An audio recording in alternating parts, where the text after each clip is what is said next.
Hello. The following video is a showcase on some of the new mechanics involved in this project.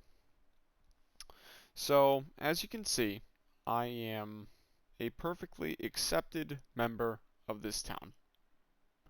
Now, these items over here, these items are owned by this shopkeeper. After all, we are able to attempt to purchase these items from him. However, we do not have enough money to purchase these items, so we are going to attempt to steal.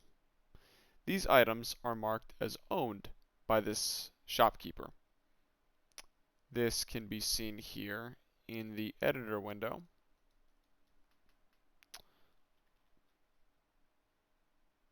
The Lorik axe, you can see that it's got ownership value. It is owned by Morata, which is the name of that character over there. Same thing with this spear. Same thing with this sword, etc. So if we steal this and this, what that does is it actually gives us some crime data. And if they see us, they don't really like that. That guy is the guard for the shop, so he will try and kill us.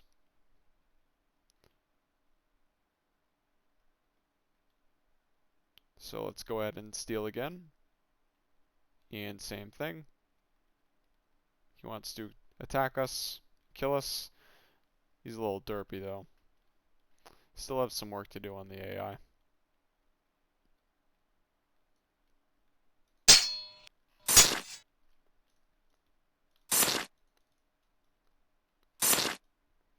So we just went ahead and we murdered him. Not only are we thieves, but we are also now a murderer because we killed him.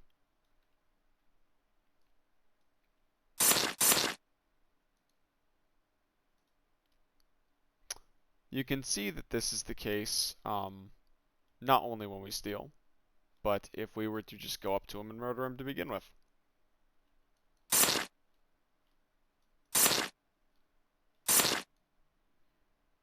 So we just went and murdered him, and now if we go and walk out in front of a guard, the guard is going to say, hey, listen, I know what you've done. You murdered that man. Prepare to die. And, well, we've only got a dagger, so not really going to have a whole lot of luck. Now, another thing that you may have noticed is that when we take damage, we actually begin to bleed.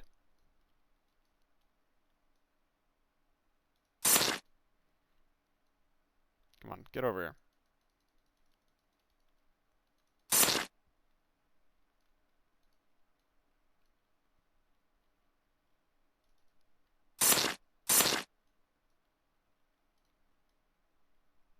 Alright.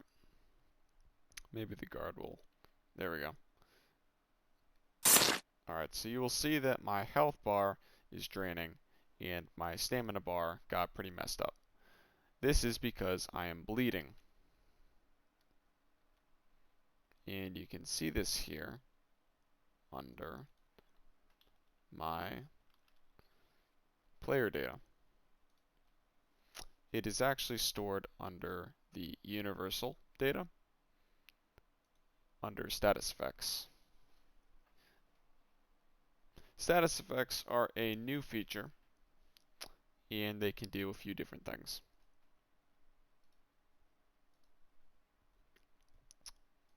Obviously, bleeding is a status effect, and that status effect will make you lose health. We can inflict this by using a consumable or by taking damage traditionally. But, you know, it's a much more controlled environment if we do it with a potion.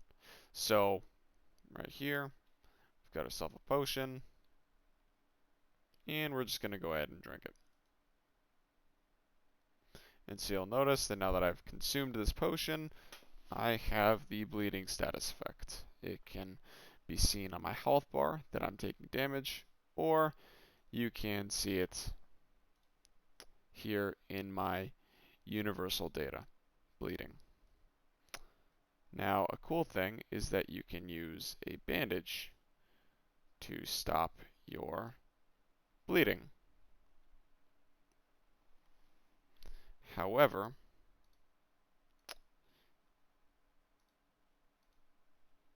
if you have multiple sources of bleeding, like I do now, then a single bandage may not be enough. You can see that I have a great many sources of bleeding.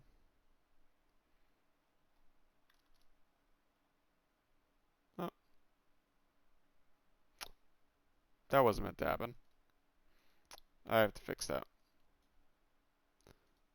Um,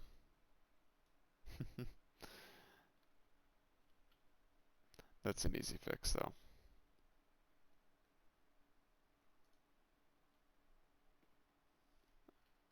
Forgot to put a break in there.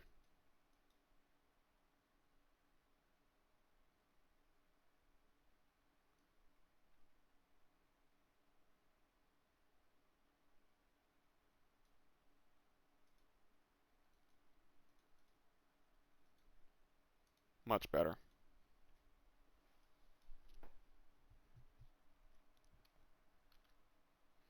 Alright. Take two. We will go to our universal data, pick up a potion of internal bleeding, and we will make our guts bleed.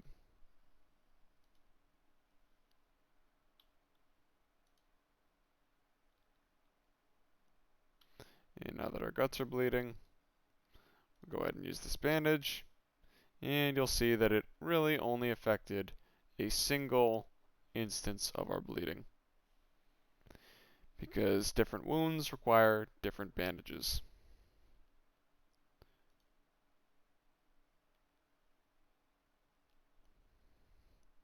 Now, we are wounded. If we wanted to heal, we could go ahead and use a blood remedy potion. And this will actually begin to restore our health ever so slowly.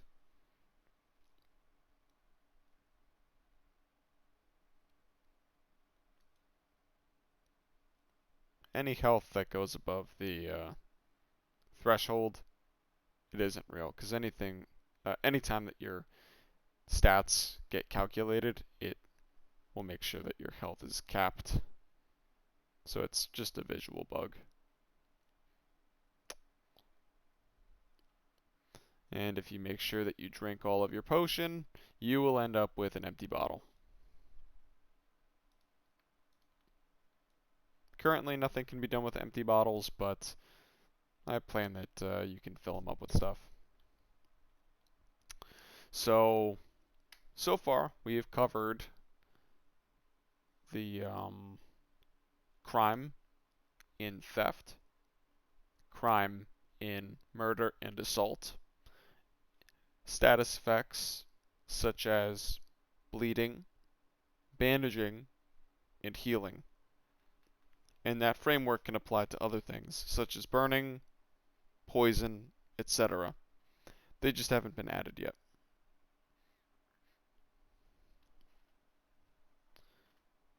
I believe that should be about it. There is one other thing I want to touch on. It's a combat mechanic.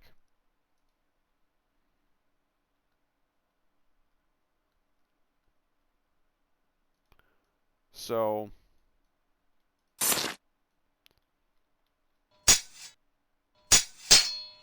something that you can do now is you can, oh, we're about to die. I was gonna say, I've added a new feature to the melee combat system, where now you can actually disarm people. And it's pretty cool.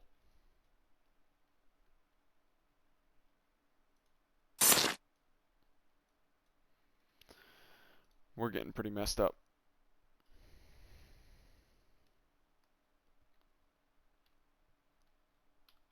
Alright. For real this time. Come over here, Tony.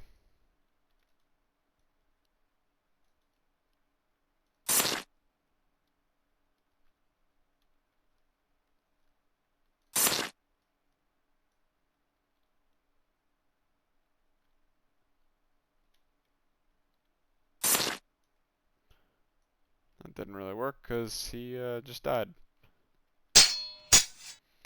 You can see that when our weapons clang together, there's text that pops up in the top left-hand corner, and that has to do with the chances of a disarm. Generally speaking, the person who's doing the blocking is better off. They're less likely to get disarmed because chances are they're holding a stronger position than the person who is attacking. Because the person who's attempting to attack is not expecting for it to be blocked, whereas a person who is intentionally throwing up a guard is likely going to have better leverage. However, this is not always the case. The counterbalance skill impacts that, which means that somebody with a higher counterbalance may have a better chance. Additionally, where you land on the weapon determines the strength of your block. So if you land on the blade, then it's average. You have 1 point. You have 0 points to begin with. If you land on the crossguard, then you will have 1 point because the crossguard is a pretty strong point to be protecting yourself with. And if it lands on the handle, then you actually have -1 to begin with because it's like you're getting the weapon knocked out of your hand, essentially. Let's see if we can get it here. I really want to try and get it disarm on camera. It's not super easy though.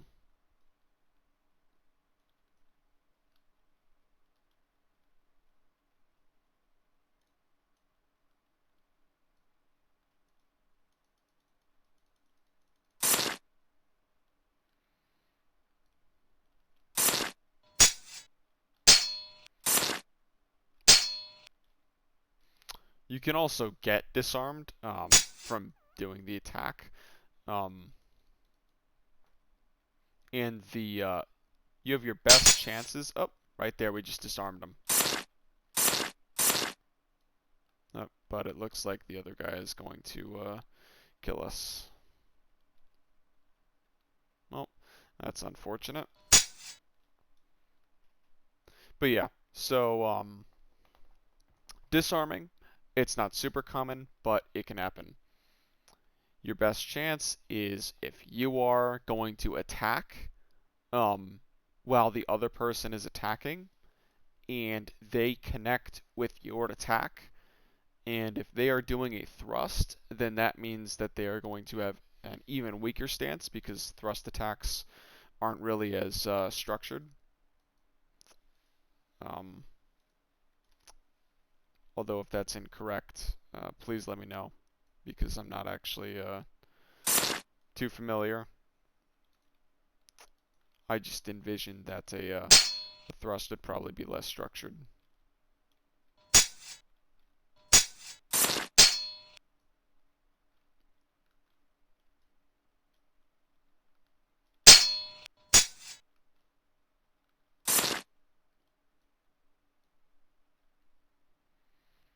Yep.